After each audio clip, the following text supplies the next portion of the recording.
Boa noite, irmãos. Mais uma vez estamos aqui, cultuando ao Senhor. Ai, que grande responsabilidade, né? Dá uma tremedeira nas pernas, uma suadeira. Glória a Deus por isso, porque há um temor no nosso coração de ser instrumento de Deus. E ser instrumento não é um sentimento que deve ser raso, mas ele deve ser profundo. E nos causa realmente temor e tremor. Mas vamos continuar aí na nossa jornada, na nossa caminhada. Aqueles que não me viram ainda ministrar a palavra, já sabem, né? Minhas mãos vão para um lado, para o outro, eu vou também. A minha maneira de expressividade é muito intensa. E meu corpo fala muito. Então, daqui a pouco posso estar ali perto, não se assustem. Vamos orar mais uma vez, pedindo ao Senhor a orientação do Espírito Santo. Para que o Espírito Santo nessa noite ministre mais ainda ao meu coração, como já tem ministrado, e também dos meus irmãos. Senhor Deus, em nome de Jesus, nós queremos continuar invocando a presença, pedindo essa presença do Espírito Santo nas nossas vidas, em nossas mentes, em nossos corações, em nosso ser interior. Que essa palavra, ó Deus, que é viva até os dias de hoje e continuará, ó Deus, possa fazer diferença em nosso caminhar. Ó Deus, que o Senhor nos instrua que hoje nós saímos diferente de como nós chegamos aqui nesse lugar. E é em nome de Jesus que nós choramos. Amém. Irmãos, o texto base para esses 2 domingos de mensagem está em Hebreus. Eu vou pedir a cada um que abra sua Bíblia em Hebreus 12, parte A e B desse versículo 12, 1, parte A e B.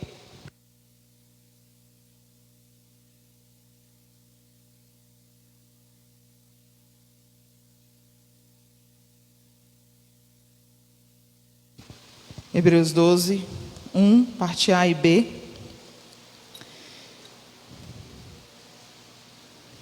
Que diz assim a palavra do Senhor: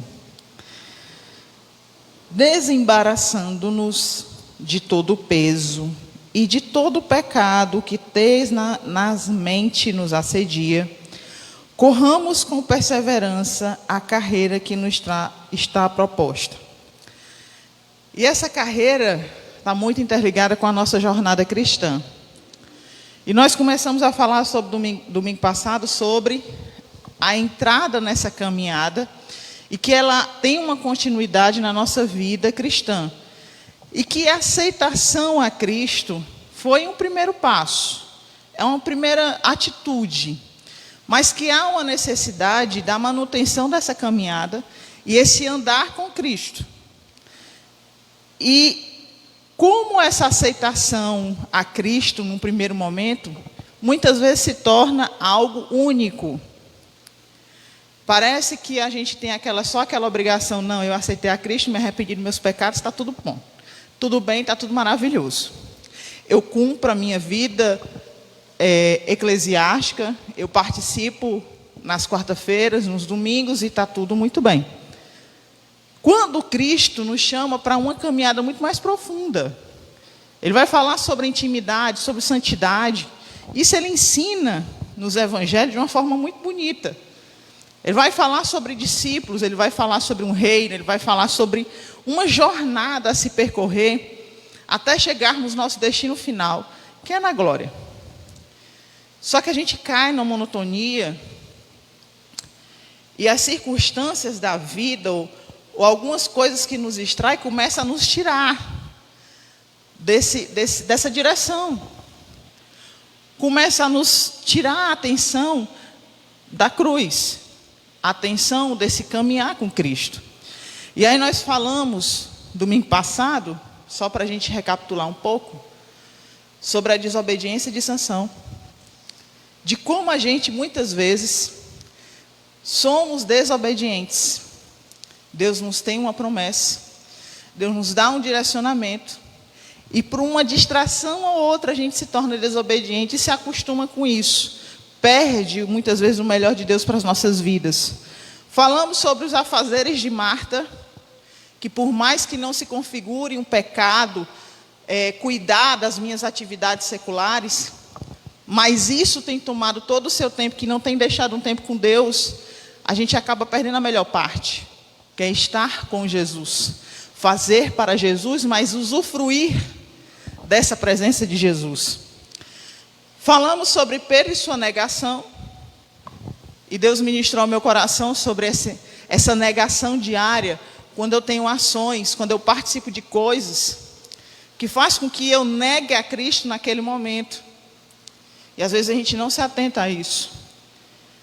Falei sobre a obrigação de levar a cruz de Simão Cirineu.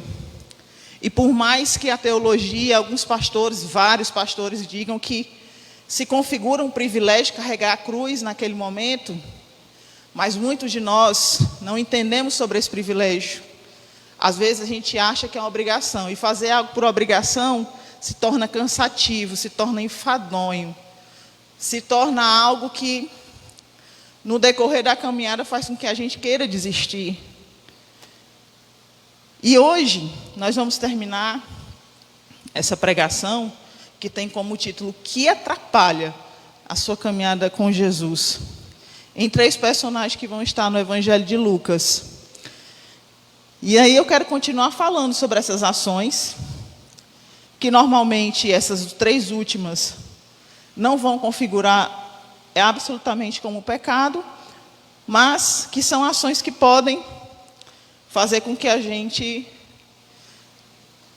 saia um pouco da rota, digamos assim. Então vamos lá para Lucas 23, capítulo 23 de Lucas.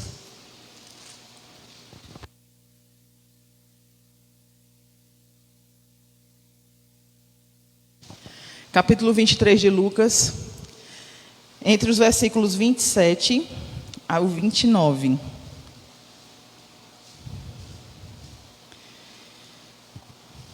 Capítulos 23, do 27 ao 29. E Jesus aqui está rumo ao Calvário, e seguia a numerosa multidão de povo, e também mulheres que batiam no peito e lamentavam. Porém, Jesus, voltando-se para elas, disse: Filhas de Jerusalém, não choreis por mim, mas chorais antes por vós mesmos e vossos filhos. Porque dias virão em que se dirá: bem-aventuradas as estéreis, que não geraram nem amamentaram. Desses versículos, eu quero tirar no versículo 1, sobre essa lamentação. Isso me chamou muita atenção. E quando Deus deu essa palavra, eu fiquei: mas Deus, ali naquele momento, houve uma tristeza expressa. O que o Senhor quer me falar sobre essa lamentação? E Deus me falou sobre a desesperança. Eu disse: lamentação, desesperança. Ok, vamos lá. E o que Deus ministrou ao meu coração foi sobre as nossas caminhadas enquanto cristãos, que muitas vezes só vai de encontro com as lamentações. E que vai nos trazer desesperança. Parece que a gente caminha com Cristo, que é vivo, que renova a minha fé, renova minhas forças como águia, faz eu correr, tira o meu cansaço, toma o meu fardo.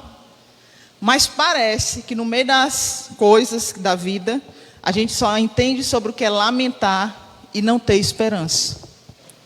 Sabe quando a gente chega perto de pessoas que só tem coisas ruins para nos contar?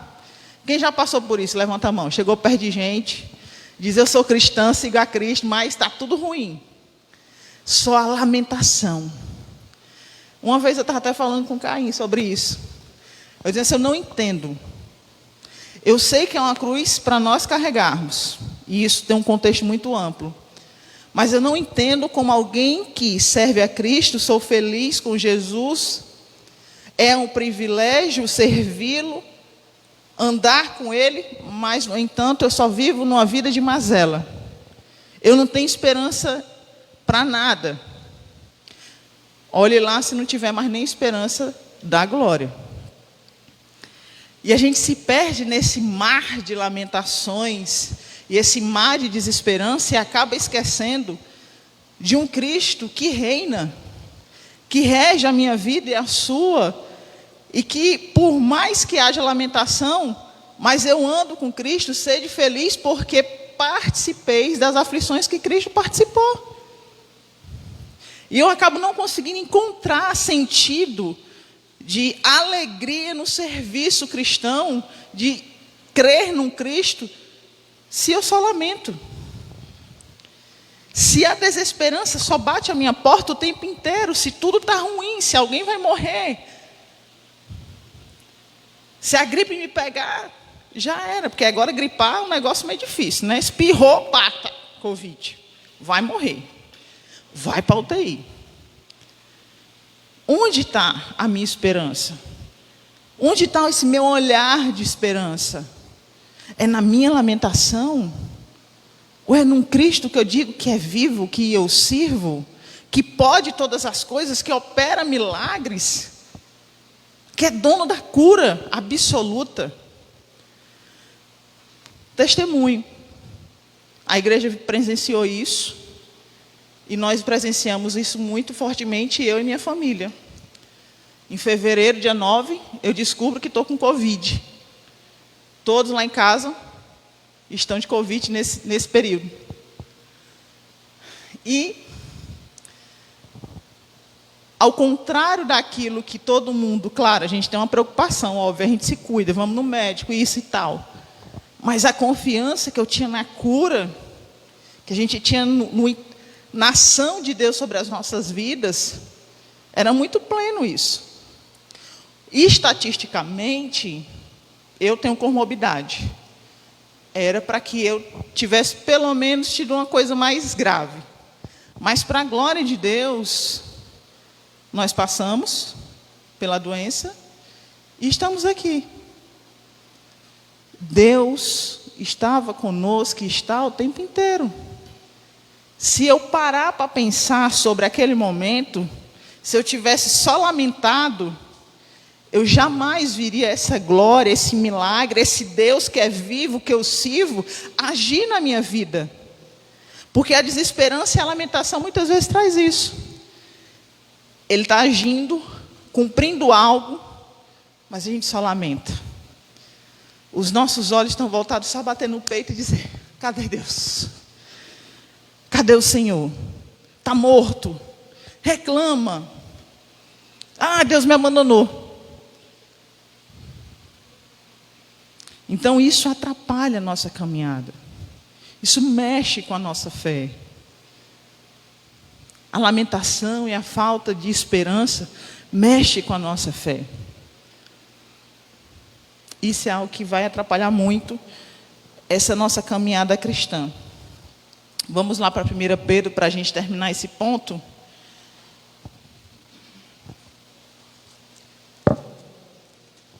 Primeira Pedro 1:3.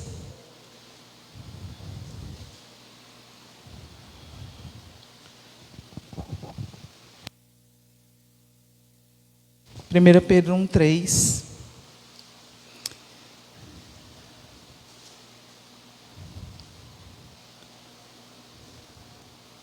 Que diz assim: bendito, ó Deus e Pai do nosso Senhor Jesus Cristo, que segundo a sua muita misericórdia, nos regenerou para uma viva esperança, mediante a ressurreição de Jesus Cristo dentre os mortos. Nós temos uma esperança que vive, que reina. Para a gente fechar esse ponto de lamentação, que a gente possa praticar a nossa fé nessa esperança. Sair desse mar de lamentações e falta de esperança, porque não é aí, para isso que Cristo nos chama. O segundo personagem, aliás, são dois, está lá nos dois criminosos na cruz. Vamos lá para Lucas 29, do 39 ao 43.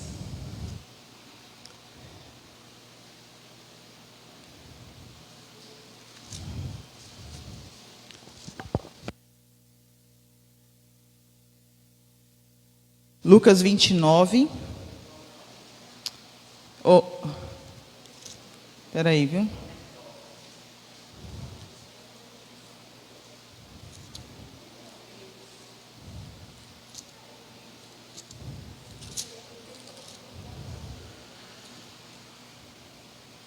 Não, gente, perdão.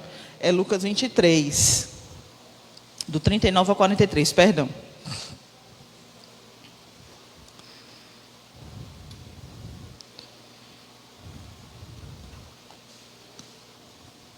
Lucas 23, do 39 ao 43.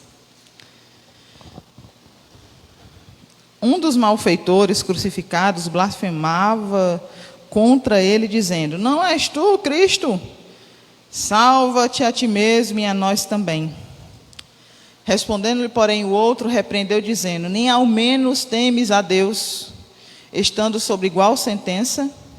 Nós, na verdade, com justiça, porque recebemos o castigo que os nossos atos merecem, mas este mal nenhum fez. E acrescentou: Jesus, lembra-te de mim quando vieres no teu reino. E Jesus lhe respondeu: Em verdade te digo, que hoje estará comigo no paraíso.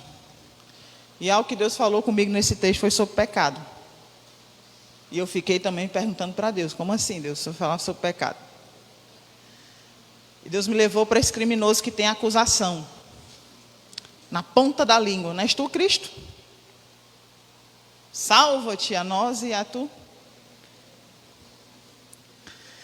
E algo que cauteriza a nossa mente enquanto cristão se chama pecado. E as práticas cotidianas, rotineiras da nossa vida, que a gente não considera como pecado, vai fazer a gente se atrapalhar na caminhada com Cristo. Mentira é pecado, sim ou não? Falar do outro é pecado, sim ou não? Pensar mal do outro é pecado, sim ou não? A gente faz, sim ou não? Faz. Entrar nessa consciência de que as minhas ações têm um ato de pecado é importante para que a gente não se perca nessa caminhada que atrapalha de andar com Jesus. Existe mentira ou mentirona? Não. Mentira é mentira. Domingo passado eu falei: se você falar para o cobrador que sua mãe não está em casa, sua mãe estando, é mentira. Mas é uma prática cultural. Isso é uma besteira. Todo mundo faz isso. Eu vou fazer também. Uma prática histórica cultural. Cauteriza a nossa mente. A gente acha que é uma besteirinha de nada.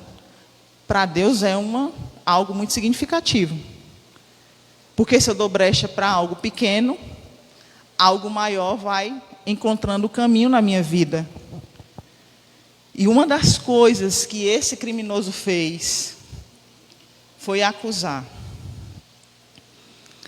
E nós muitas vezes temos esse papel ou de acusador ou de vítima de quem acusa. Uma coisa que atrapalha também muito a nossa caminhada cristã, e eu falo por experiência própria, por fazer isso muitas vezes, numa cegueira espiritual sem fim, que teve fim, era o de acusar. E a acusação, no meio do pecado, faz com que a gente segue as nossas ações, para as nossas ações, e olhe somente para o outro. Acusar o outro. Tu viu fulano que fez? Tu viu não sei o quê? E Beltrano. E fulano. E você começa numa acusação sem fim, sem fim. Mas quando você viu, você não estava mais só no papel do acusador. Você era um praticante da sua própria acusação. Isso atrapalha a nossa caminhada com Cristo. O papel da igreja é continuar crendo num Cristo como esse outro criminoso creu, que olhar para Cristo e dizer: Tu és o Filho de Deus, deixa eu adentrar nesse lugar onde você está, e Jesus olha, hoje mesmo estará comigo no paraíso.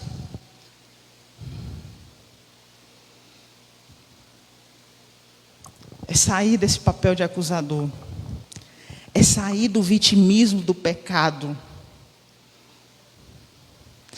É tomar uma consciência real de quem eu quero ser e de quem eu sou enquanto cristão ou cristã e seguir em frente.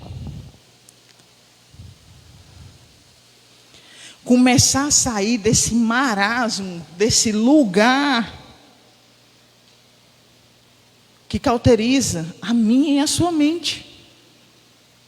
Tem pecado que cauteriza a minha e a sua mente. Você quer ver? Vou me juntar com a pessoa mais íntima da minha família. Digamos, eu me junto com Caim. Caim, tu viu fulano? Isso assim, assim. Mas tu viu que... E a gente fica se policiando muito nisso, porque uma coisa enquanto liderança é enxergar uma coisa mais espiritual, mais ampla. Outra coisa é eu falar mal. Uma coisa é, enquanto liderança, entender, perceber o que está atrapalhando a caminhada de alguém, orar, interceder, comentar. Outra coisa é só dizer, tu viu, não tem jeito não. É diferente. Mas a gente se senta muitas vezes na calçada para fazer isso. A gente fala do nosso primo, irmão, tio, pai, mãe. Fala. Se nós formos parar para pensar sobre ser pecado, isso é pecado. Trilhar esse caminho, retirando pela misericórdia de Deus o que atrapalha a nossa caminhada com Jesus, é assim uma tarefa árdua. Mas há uma coisa que não faz exercer isso: é temer ao Senhor. É falar sobre um outro ponto que eu vou dizer, que é ser discípulo. Se eu sou discípulo de Jesus, eu vou querer ser imitador de Jesus. Para a gente fechar esse ponto dos pecados, eu quero deixar aqui 2 perguntas. A primeira, não precisa me responder agora. Vá para casa e responda para si mesmo. Porque, meus irmãos, uma das coisas mais difíceis que se tem é olhar no espelho da sua casa e ver quem você é. Mas de verdade. Porque para justificar os nossos defeitos, os nossos pecados, a gente põe culpa na igreja, põe culpa na liderança, põe culpa no pastor, põe culpa no irmão que olhou ruim, põe culpa no... Com licença, irmão Antônio, no irmão Antônio que não deu boa noite para mim, para justificar quem eu sou e os pecados que me consomem. Eu coloco a culpa em todo mundo, menos em mim mesmo. E se tem uma coisa que é difícil, mas que é libertador, se você conseguir fazer isso, é olhar no seu espelho, dentro do seu próprio olho, e falar assim, francamente, eu sou mentiroso, eu sou falso, eu falo mal de fulano, eu desejo mal, lá no meu íntimo eu vejo coisa errada, eu faço também coisa errada. Se a gente tiver esse passo de reconhecimento, olha, o que Deus irá fazer, que é algo muito particular seu, é extraordinário. Vou contar aqui um testemunho meu. No dia 7 de maio, e por favor, irmãos, não se escandalizem, isso acontece com todo mundo. De 2020, que eu considero ser o ato da minha conversão, eu estava levando uma vida cristã de engano, eu digo assim, de engano. De achar que eu estava vivendo com Jesus, fazendo para Jesus, e as coisas estavam fluindo. Mas quando eu olhei para mim no espelho e disse, eu sou um engano. Doeu. Foi triste. Porque quando eu olhei dentro do meu olho e disse, eu sou um engano, eu vi os pecados que eu carregava nas costas e que fingia que eles não existiam.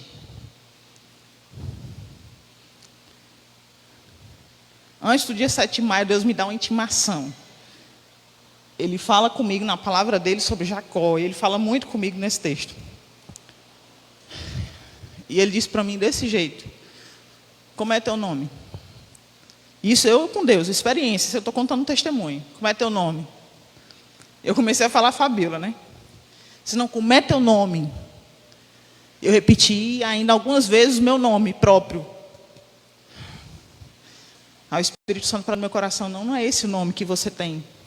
Isso é um nome social. Qual é o teu nome espiritual? Eu olhei para Deus, no meu íntimo. Eu sou Jacó.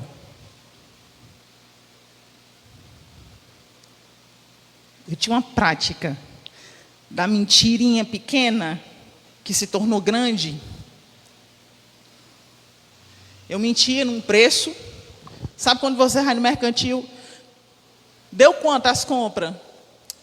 Deu 130. Tendo dado 132, por R$2 eu menti. E eu mentia. E esse perfume aqui que tu comprou foi quanto? Não, foi R$50, um perfume de 200. Mentiu. Daqui a pouco a mentira me fazia esconder. Esconder verdades de quem eu era. Dia 7 de maio. Eu olho para quem eu preciso olhar, que no caso é a minha família, e digo: olha, eu sou Jacó. Mas a partir de hoje eu serei Israel.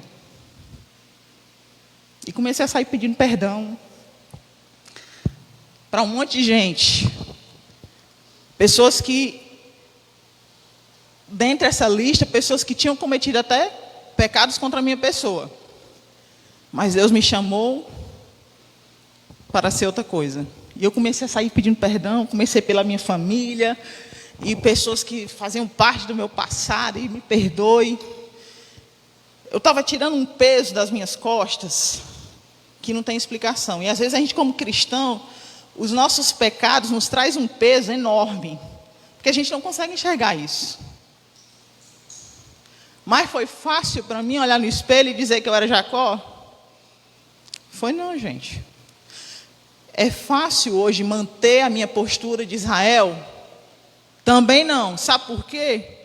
Eu sou tentada todo dia a mentir. Todo dia. Mas quando eu entendi que isso atrapalha, primeiro, a minha caminhada com Cristo, a minha vida com Ele, o meu serviço para Ele, o resto ia ser mais fácil. E dia 7 de maio de 2020, que eu considero ser aí sim o dia da minha conversão, de lá para cá, Deus tem operado coisas extraordinárias. Tem restaurado no meu coração coisas que eu jamais imaginei que iria ser restaurado. Coisas ao meu redor que eu achei que eu tinha perdido para nunca mais. E Deus vai fazendo. Olhe no espelho. Olhe. Olhe assim dentro do seu olho. Pergunte para você mesmo: quem eu sou?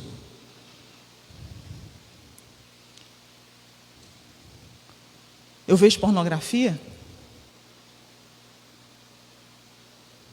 Eu quero fazer coisa errada? Eu sinto desejo de bebida? Olhe.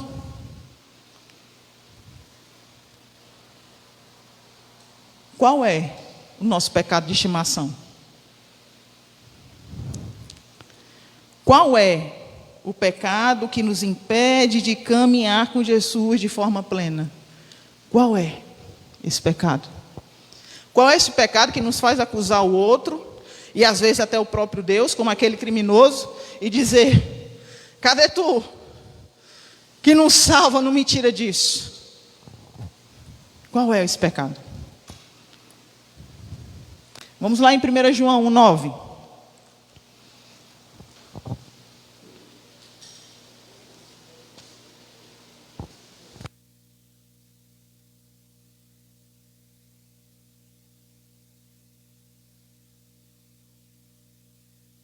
Primeira João 9.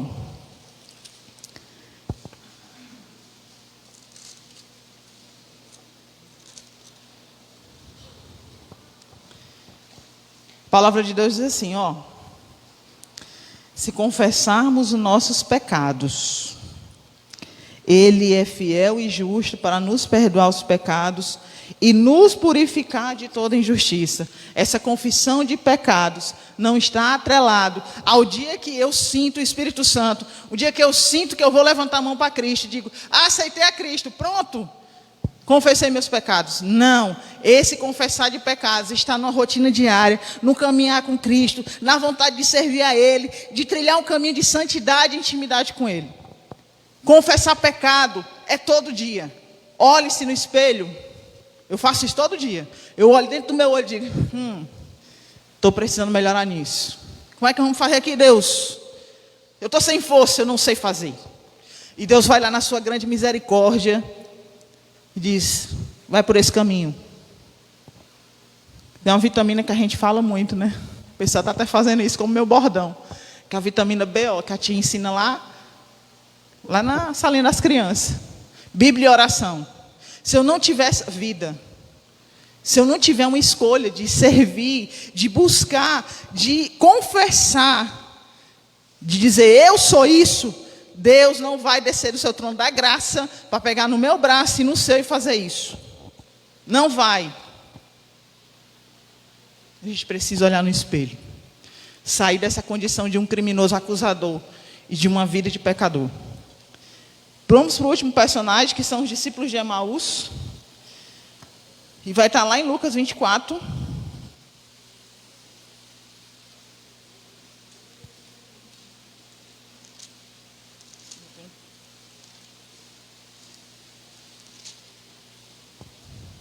Lucas 24, do 13 ao 33.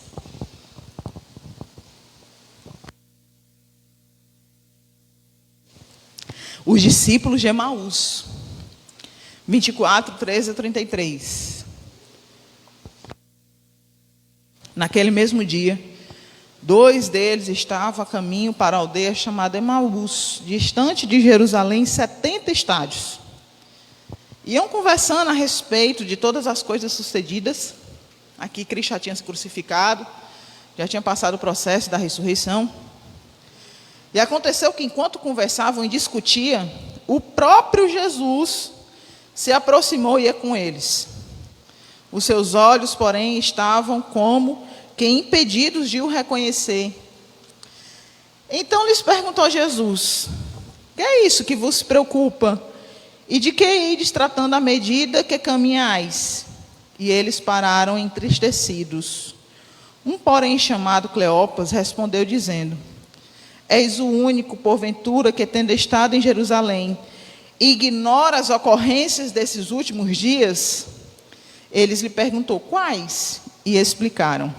O que aconteceu a Jesus, o Nazareno, que era varão profeta, poderoso em obras e palavras, diante de Deus e de todo o povo. E como os principais sacerdotes e as nossas autoridades o entregaram para ser condenado à morte e o crucificaram. Ora, nós esperávamos que fosse ele quem havia de redimir Israel. Mas depois de tudo isto, e já este o 3º dia, desde que tais coisas sucederam. É verdade também que algumas mulheres das que estavam conosco nos surpreenderam, tendo ido de madrugada ao túmulo e não achando o corpo de Jesus. Voltaram dizendo terem tido uma visão de anjos, os quais afirmam que ele vive. De fato, alguns dos nossos foram ao sepulcro e verificaram a exatidão do que disseram aquelas mulheres, mas não o viram. Então lhe disse Jesus, honestos e tardos de coração para crer tudo o que os profetas disseram. Porventura não convinha que Cristo padecesse e entrasse na sua glória? E começando por Moisés, discorrendo por todos os profetas, expunha-lhes aqui o que a seu respeito constava em todas as Escrituras. Quando eles se aproximaram da aldeia para onde iam, fez ele menção de passar adiante, mas eles os constrangeram, dizendo, fica conosco, porque é tarde, e o dia já declina. E entrou para ficar com eles, Jesus. E aconteceu que quando estavam à mesa, tomando ele o pão, abençoou, tendo partido, lhes deu. Então abriram-se os olhos dos 2 discípulos e o reconheceram, Mas ele desapareceu da presença deles. E disseram um ao outro: porventura não ardia o coração quando ele pelo caminho nos falava, quando nos expunha as Escrituras? E na mesma hora, levantando-se, voltaram para Jerusalém, onde acharam reunidos os 11 e outros com eles. E uma coisa que eu quero falar nesse texto é sobre a nossa insensibilidade. Isso bradou muito forte no meu coração. Nós proferimos que Jesus Cristo é o nosso Salvador, que nós o servimos, que Ele é Deus e foi homem, que se fez carne para morrer em nosso lugar, que através dele nós temos acesso à salvação e etc e tal. Mas nós estamos insensíveis para reconhecer a presença dele do nosso lado. E as nossas ações vão falar muito sobre isso. Naquele momento, os 2 discípulos, além da tristeza que consumia, talvez a indagação, não sei, o texto não vai especificar como eles estavam sentimentalmente. Mas eles entendiam que havia um Jesus que morreria, tiraria o povo de uma situação complicada. Eles ficaram sempre se indagando e sem saber, apesar de crer, de mencionar e dizer, mas ele tinha autoridade, ele era isso, era aquilo. Mas não reconheceram o próprio Jesus andando do seu lado, porque eles estavam insensíveis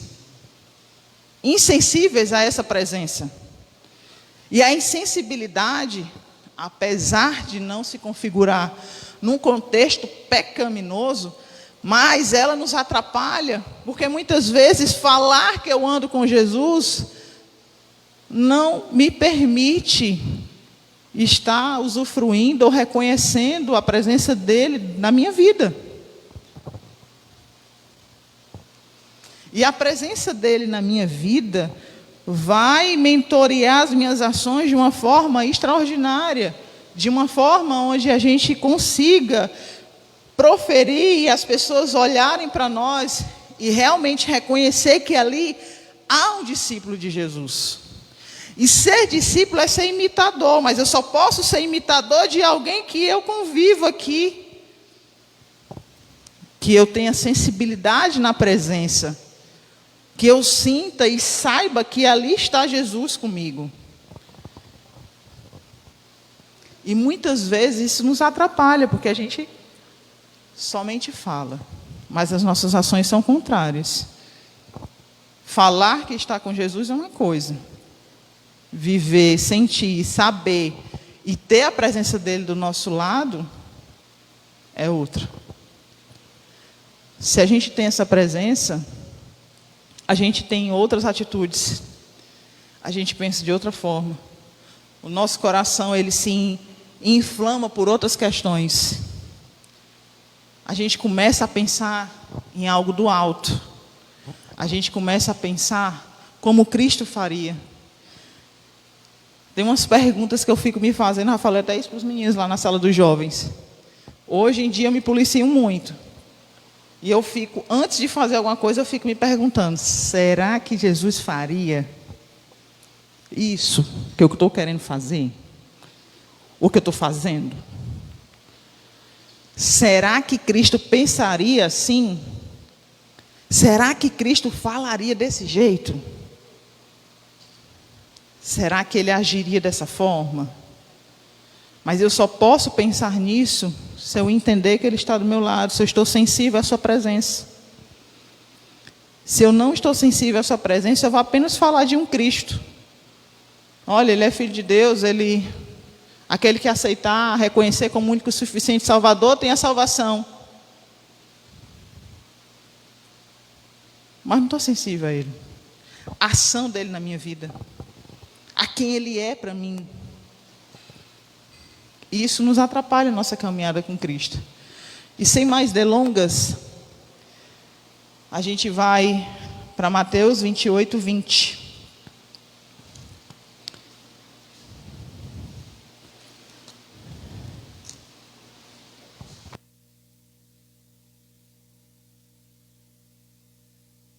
Mateus 28, 20.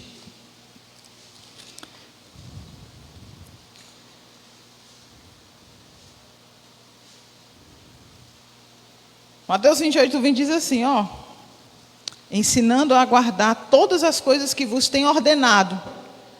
No caso, os discípulos ensinar. E eis que estou convosco todos os dias, até a consumação dos séculos. Amém. Se esse Cristo vive, reina, rege a minha, a sua vida, que a gente comece a trilhar um caminho, se desviando das distrações, daquilo que atrapalha a nossa caminhada com Jesus. O que Ele deseja, mesmo sendo um Deus tão grande, tão poderoso, porque Ele não precisa nada nosso, de nada. O que a gente pode oferecer para Jesus, o nosso tempo, a nossa vida, o nosso serviço, ainda é muito pouco para o que Ele merece.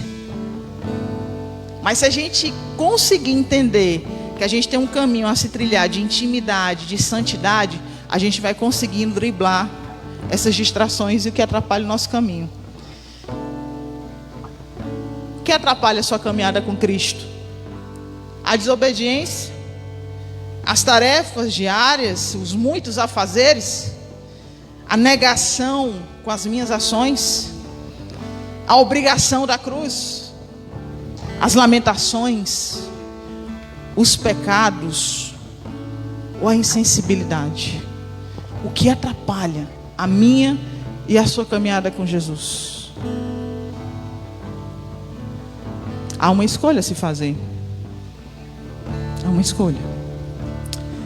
Vamos orar. Pai Deus, em nome de Jesus, nós queremos clamar a Tua graça e a misericórdia sobre nós, porque é uma batalha espiritual todos os dias, Senhor, no qual é travada contra as nossas vidas, e muitas vezes a que nós deixamos que adentre nos nossos lares, na nossa vida, no nosso íntimo. E o diabo é sagaz.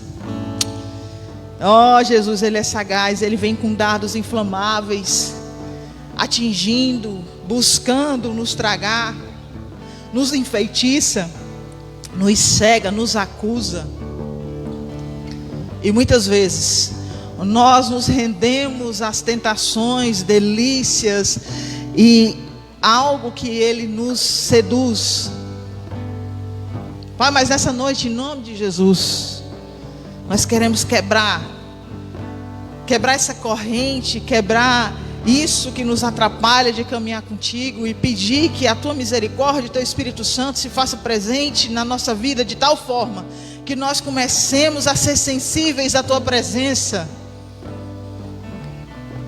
que haja incômodo em nós, no nosso coração, que as nossas noites sejam em claro, só pensando de quem eu sou diante de Ti, no meu íntimo. Pai Deus, em nome de Jesus, nos ajuda, porque às vezes a gente não tem força, a gente não sabe como fazer, a gente lê a Bíblia, a gente ora, te busca de alguma forma, mas a gente ainda cai. Nos ajuda, Pai. Nos ajuda, nos reveste da Tua armadura, aquela que está na Tua palavra, sobre o capacete da salvação, a couraça da justiça. Pai Deus, em nome de Jesus, nos reveste, porque nós precisamos de Ti. Nos ajuda a entender sobre o que é os nossos pecados e quais são eles que nós estamos cometendo, e que a gente, todos os dias, tenha uma ação de arrependimento. Que esse arrependimento não se resuma no dia que eu levantei a mão e digo: eu aceito a Cristo. Pai Deus, em nome de Jesus, nos ajuda, Senhor. Nos transforma, nos modifica, nos quebranta. Tira as nossas vendas espirituais dos nossos olhos, dos nossos ouvidos, do nosso coração, para que a gente possa reconhecer quem nós somos